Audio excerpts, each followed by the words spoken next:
Next unit it is regarding the international guidance and standards. तो BCBS जो है, BCBS क्या है? BCBS is basal committee of banking supervision.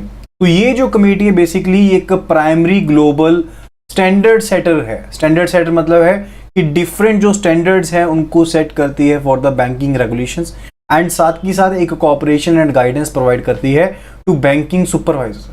जैसे India में सुपरवाइजर कौन है? बैंकिंग सुपरवाइजर कौन है? रिजर्व बैंक ऑफ इंडिया है। तो बैंकिंग इंडस्ट्री के रिगार्डिंग जो सुपरवाइजरी जो कंडीशंस हैं उनके रिगार्डिंग जो कोऑपरेशन है उसको कोऑपरेशन को प्रोवाइड करने के लिए एक फॉरम है, ये एक कॉमन प्लेस है।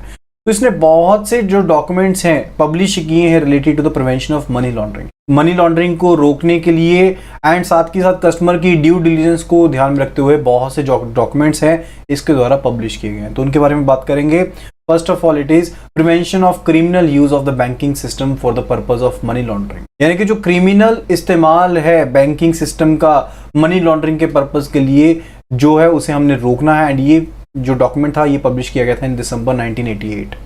तो पब्लिक का जो कॉन्फिडेंस है बैंक में उसके कारण बैंकिंग इंडस्ट्री चल रही है, यानी कि पब्लिक के कॉन्फिडेंस के कारण ही चल रही है ना, क्योंकि बैंक की क्या एक रेपुटेशन है, तभी तो बैंकिंग सिस्टम में स्टेबिलिटी है।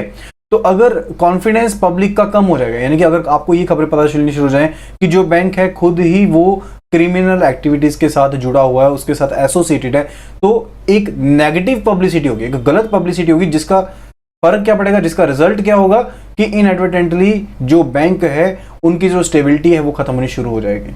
ठीक है, यहाँ तो वो क्रिमिनल से जुड़ा हुआ, यहाँ क्या हो सकता है कि बैंक में उनके साथ जुड़े होने के कारण, चाहे गलती के कारण जुड़े चाहे इंटेंशनली जुड़े हैं, ठीक है, तो ऐसी गलती होने के कारण बैंक में डायरेक्ट लॉस होने के भी चांसेस हैं, फ्रॉड होने के भी चांसेस हैं। ठीक है, यानी कि अगर आप अनडिजायरेबल कस्टमर्स की स्क्रीनिंग नहीं करते हैं तो आपकी जो ऑफिसर्स की इंटीग्रिटी है वो भी कम हो सकती है एंड उनकी अगर एसोसिएशन होगी क्रिमिनल्स के साथ तो उसका भी बैंक की रेपुटेशन के ऊपर बहुत गलत इंपैक्ट पड़ेगा। सो इन्हीं रीजंस के कारण जो बेसल कमेटी है उन्होंने कंसीडर किया कि जो बैंकिंग सुपरवाइजर्स हैं उनका एक जनरल रोल होना चाहिए, एक साधारण सा यहाँ पर रोल होना चाहिए कि किस तरह से जो एथिकल स्टैंडर्ड्स हैं प्रोफेशनल कंडक्ट में उन्हें इंकरेज किया जा सके, उनको बढ़ावा दिया जा सके। सो बैंक्स में भी एंड फाइनेंशियल इंस्टीट्यूशन में भी जो एथिकल स्टैंडर्ड्स हैं इनको कैसे इंक्रीज किया जाए, ये किसका रोल रहेगा? ये बैंकिंग के सुपरवाइजर, जैसे कि इंडिया में रिजर्व बैंक ऑफ इंडिया, इसका रोल रहेगा कि बैंक में फाइनेंशियल इंस्टीट्यूशंस में किस तरह से जो एथिकल स्टैंडर्ड्स हैं प्रोफेशनल कंडक्ट के लिए उन्हें इंकरेज किया जाए। तो अगर बैंक गलती से भी इनएडवर्टेंटली भी ऐसी एसोसिएशंस का हिस्सा बनता है जो किसी क्रिमिनल एक्टिविटी से जुड़ी हुई है तो बैंक का रेपुटेशन रिस्क भी बना रहता है बैंक के ऊपर एंड साथ में फ्रॉड रिस्क भी बना रहता है। ठीक है, तो रेपुटेशन रिस्क भी बना रहता है एंड फ्रॉड रिस्क भी बना रहता है। तो इसके रिगार्डिंग जो BCBS है उसने एक स्टेटमेंट पब्लिश की जहां पर जो एथिकल प्रिंसिपल्स है जो उसके द्वारा रिकमेंड किए गए, जो बैंक्स को फॉलो करने ही करने हैं, जिनको इंश्योर करना है कि बैंक फॉलो करे, डेट आर। पहली चीज क्या है कि जो भी पर्सन्स कंडक्ट कर रहे हैं बिजनेस इंस्टीट्यूट्स के साथ वो प्रॉपरली सभी क्या है आइडेंटिफाइड है। सेकंड इज कि जो भी ट्रांजैक्शंस हमें सही नहीं लगती हैं उन्हें डिस्करेज किया जाना चाहिए, यानी उन्हें करने से रुकना चाहिए एंड साथ ही साथ कोऑपरेशन जो है वो लॉ इन्फोर्समेंट एजेंसीज के साथ की जानी चाहिए, यानी कि जो लॉ इन्फोर्समेंट एजेंसीज है उनके साथ कोऑपरेशन की जानी चाहिए। नेक्स्ट जो डॉक्यूमेंट इसके द्वारा पब्लिश किया गया था BCBS के द्वारा, that was core principles for effective banking supervision in September 1997। तो G7 समिट चल रही थी जून 1996 में, जिसमें बातचीत हो रही थी रिगार्डिंग कि किस तरह से जो फाइनेंशियल सिस्टम है काफी कंट्रीज में, वेरियस कंट्रीज में किस तरह से उसको स्ट्रेंथन किया जाए।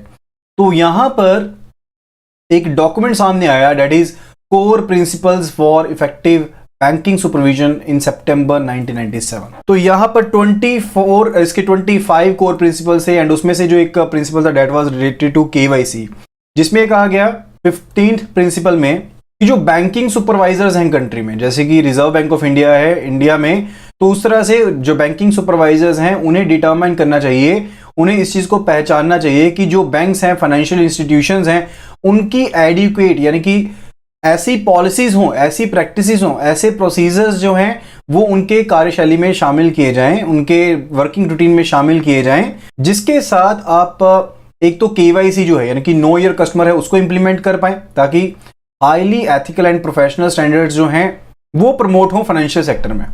एंड जो इसका यूजेज है इंटेंशनली या फिर अनइंटेंशनल जो क्रिमिनल एलिमेंट्स में इसका इस्तेमाल ना हो सके, यानी कि जो बैंक्स हैं, फाइनेंशियल इंस्टीट्यूट्स हैं, इनका इस्तेमाल क्रिमिनल एलिमेंट्स में इंटेंशनली या फिर अनइंटेंशनली ना हो पाए, उसके कारण से बैंक्स के पास एडुकेट पॉलिसीज, प्रैक्टिसेस, प्रोसीजर्स होने चाहिए एंड साथ ही साथ स्ट्रिक्ट यहाँ पर केवाईसी रूल्स भी एग्जिस्ट होने चाहिए। तो इनको बार बार रिव्यू करता जाता है। लास्ट टाइम जब इसको रिव्यू किया गया था सितंबर 2012 में, तो रिवाइज्ड सेट में 29 प्रिंसिपल्स है। तो जो प्रिंसिपल था रिगार्डिंग द केवाईसी उसे रिटेन किया गया है, रिवाइज्ड फॉर्म उसकी यहां पर बताई गई है। तो प्रिंसिपल 29 देख लेते हैं कि क्या कहता है। तो प्रिंसिपल 29 है regarding the abuse of financial services, यानी कि फाइनेंशियल सर्विसेज का गलत तरीके से इस्तेमाल ना किया जाए। तो सुपरवाइजर जो है वो डिटरमिन करता है कि बैंक्स के पास एडुकेट पॉलिसीज हैं, प्रोसेसेस हैं, स्ट्रिक्ट कस्टमर ड्यू डिलिजेंस जो रूल्स हैं, ताकि जो हाईली एथिकल एंड जो प्रोफेशनल स्टैंडर्ड्स हैं उन्हें फाइनेंशियल सेक्टर में हम प्रमोट कर पाएं। एंड साथ ही साथ जो सुपरवाइजर है वो प्रिवेंट भी करता है कि बैंक्स का इंटेंशनली या फिर अनइंटेंशनली क्रिमिनल एक्टिविटीज में इस्तेमाल ना हो। तो जो डिटर्मिनेशन है यहाँ पर वो सुपरवाइजर के ऊपर है।